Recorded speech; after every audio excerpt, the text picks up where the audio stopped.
So here we are again, Madam Speaker, another year, another NDP Liberal budget, and every budget, it seems, is worse than the one before. And this year's iteration of the budget is falsely titled Fairness for Every Generation.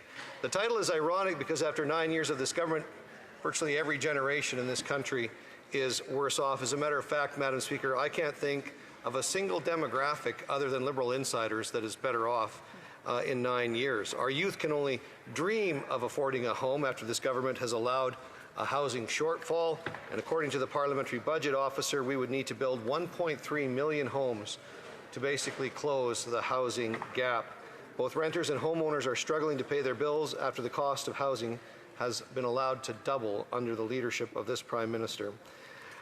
Our seniors are seeing their pensions ravaged by inflation. It used to be not that long ago, Madam Speaker, that your old age security and your CPP and whatever other savings you might have had could actually see you through on a monthly basis in Canada. That is no longer the case.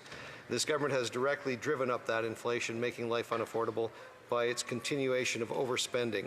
By adding another $61 billion of new spending this year, piling onto our already enormous debt, the government has proven they don't plan on changing course anytime soon. Parents are struggling with affordability, and it is now difficult for many families to feed their children. We are seeing yearly inflation rates for many food products in the double digits, while a record of 2 million Canadians had to use a food bank in a single month last year. 2 million. That's incredible. And let's not forget that pesky carbon tax that compounds through the economy, costing over $30 billion of economic activity, as recently highlighted by the Parliamentary Budget Officer. So not only is it costing us every time we make a purchase, but it's cost our economy $30 billion in output. And after 9 years of this government creating intergenerational poverty, that would be a more apt name for this budget. You know things are bad for the government when former Liberal and Bank of Canada Governor David Dodge has called it the worst budget since 1982, when this Prime Minister's father was the Prime Minister. Like father, like son, they say.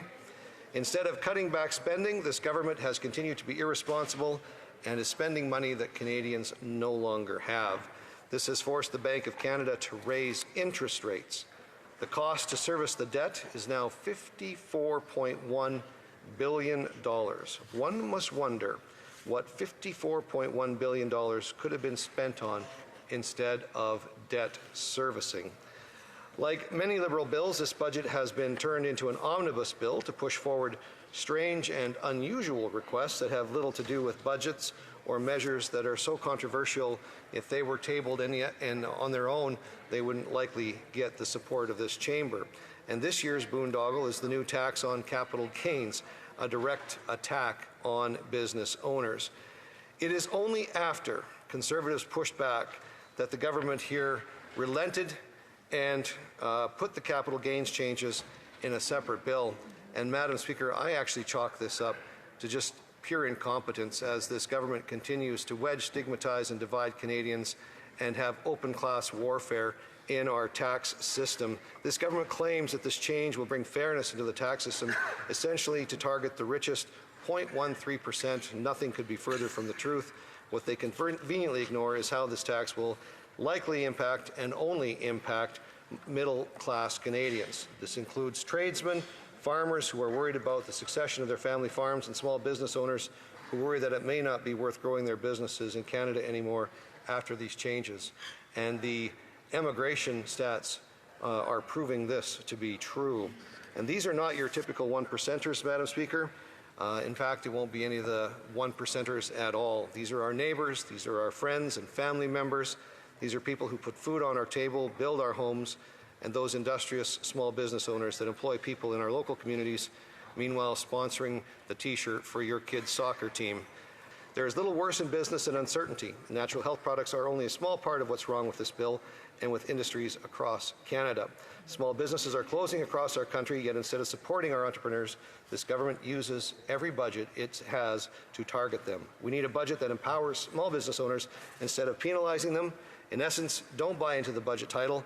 If the last 8 budgets that this Prime Minister are any indication, fairness for every generation is simply a pipe dream. As Winston Churchill once noted, the inherent virtue of socialism is the equal sharing of miseries.